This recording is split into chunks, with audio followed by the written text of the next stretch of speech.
Magandang araw mga kaibigan. Pag-usapan natin ngayon ang article na sinulat ni ex-Supreme Court Justice Antonio Carpio.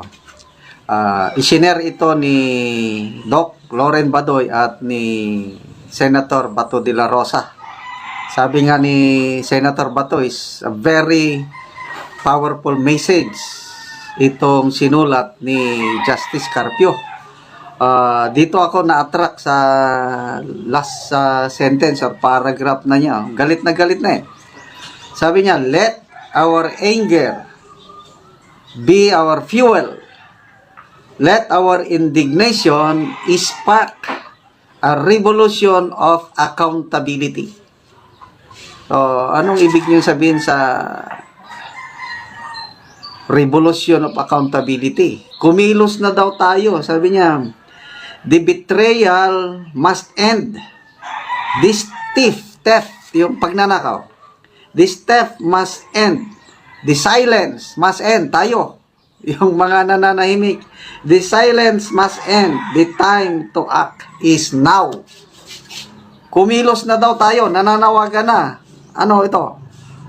Another people power? I don't know. With the former Chief Justice. Ang title sa kanyang article is The Blind Leading the Lost, a Nation Betrayed. Sino yung bulag na leading the lost? Tayo yung lost. Sino yung leader natin na bulag? So, meron siyang quote sa opening paragraph niya. Sabi niya, he who accepts evil without protesting against it is really cooperating with it. Quotation ito ni Martin Luther King Jr. Yung Black Africa, yung black leader sa US protest movement ng mga Black Americans. So, isang bayani si Martin Luther King sa US. So, kung hindi ka daw magreklamo sa kasamaan, nananahimik ka lang, kasama ka na nila. You are cooperating sa gumagawa ng kasamaan. So, ang dinidiscuss niya dito, sabi niya, the halls of Congress and the Senate, niloloko nila ang taong bayan. He is referring to yung 2025 national budget. Okay? Sabi niya, there, yung lawmakers, their spectacle of greed and indifference has condemned 900 million Filipinos to despair. They are no leaders. They are traitors. Wow. Blind to the needs of the nation, leading us to a chasm of hopelessness. So, parehas ito sa sinasabi o sinulat ni Father Jerry Orbos, na ang mga leaders natin ngayon, according to Father Jerry Orbos, are the modern day Herods. Herod, yung hari sa panahon ni pagkapanganak ng Panginoong Hesus. Instead of being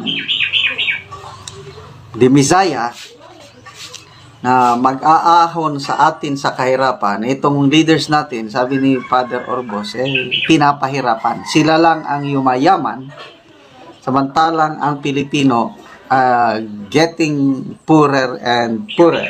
So, to me, ito rin yung pinaka mabigat na article na nabasa ko so far tungkol sa pangyayari sa politika. Grabe. Sabi ni Justice Carpio, let us not mince words. This is treason.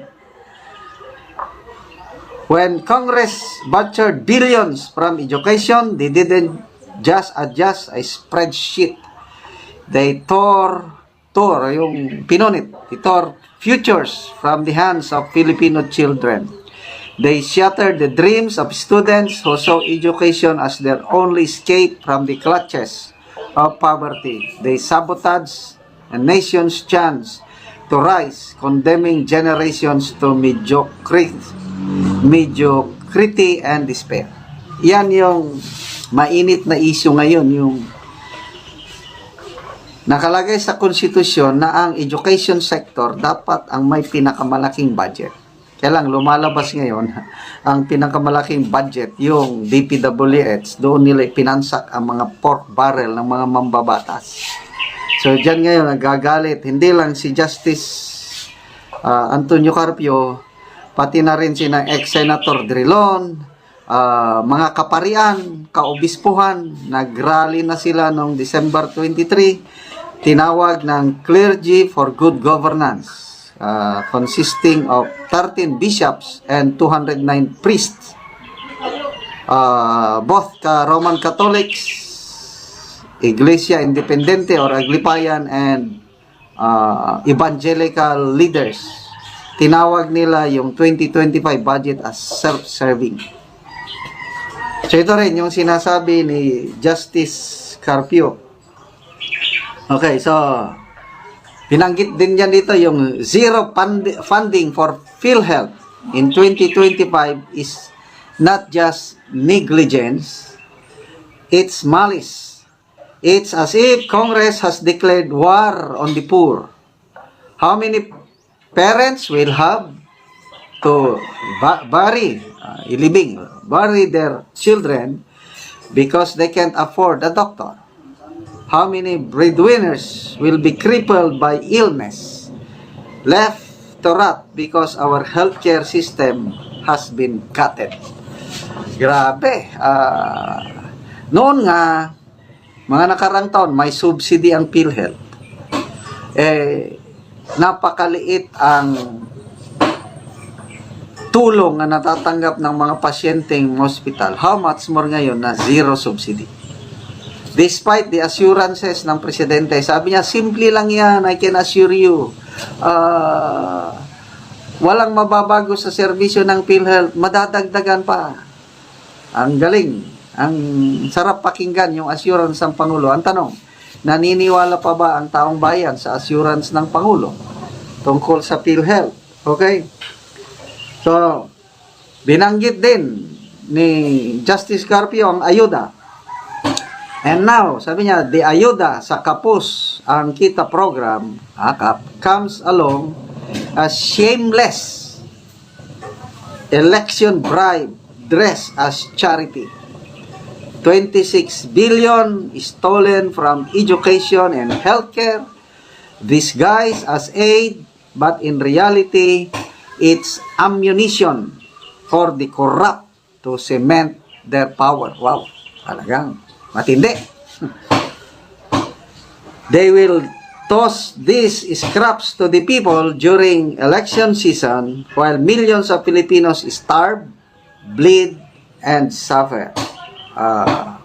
Speaking of suffer, yung 4Ps, yung tinanggalan nila ng 50 billion pesos ang 4Ps, sila yung totoong nangangailangan ng ayuda. Bakit tinanggalan ng 50 billion? Ang bibigyan mo yung mga AKAP beneficiaries na near poor, walang klarong beneficiaries. Nagrereklamo na si Mayor Benji Magalong na hindi daw ibulgar o hindi i-share ng mga congressmen ang beneficiaries ng AKAP. Mga supporters lang daw nila. So, questionably talaga. Okay, so ito na yung panawagan niya. This is no longer politics. It's about survival. They are dismantling our nation brick by brick, peso by stolen peso. And unless we fight back, they will leave nothing behind but ashes and despair. So, nananawagan na kumilos na ang taong bayan. But there is hope. Sabi niya, we, the people, are the true power of this nation. I agree. Democracy. Power resides on the people. We can end this betrayal. We can demand accountability. We can take back what is rightfully ours. A government that serves, not plunders. But, Sabi niya, if we remain silent, we deserve the ruin that follows. But if we rise, tindig, tumayo, lumaban. If we unite and act, we can reclaim this nation from the thieves and traitors who have hijacked it. Let our anger, sabi niya, be our fuel. Let our indignation spark a revolution. Ito na yung people power. Revolution of accountability. The question is not if we can fight back. The question is, will we fight back before it's too late? Baka maubos na ang pera ng bayan. For every stolen peso, for every dream crushed, for every life lost, we must demand justice. This betrayal must end. This theft must end. The silence must end. The time to act is now. Okay. The time to act, January 13. Tama-tama, yung peace rally na pangungunahan ng Iglesia ni Cristo na open for everybody. So, ito na siguro. Magsama-sama na ang Pilipino, mga Pilipino na may pagmamahal sa bayan, na pakita ng pagkakaisa para sa kapayapaan, para sa kinabukasan ng ating bansa. Salamat po, Justice Carpio, sa inyong pagmamahal sa bayan. Salamat sa article na ito. Sana makarating ang mensahe mo sa milyon-milyong Pilipino.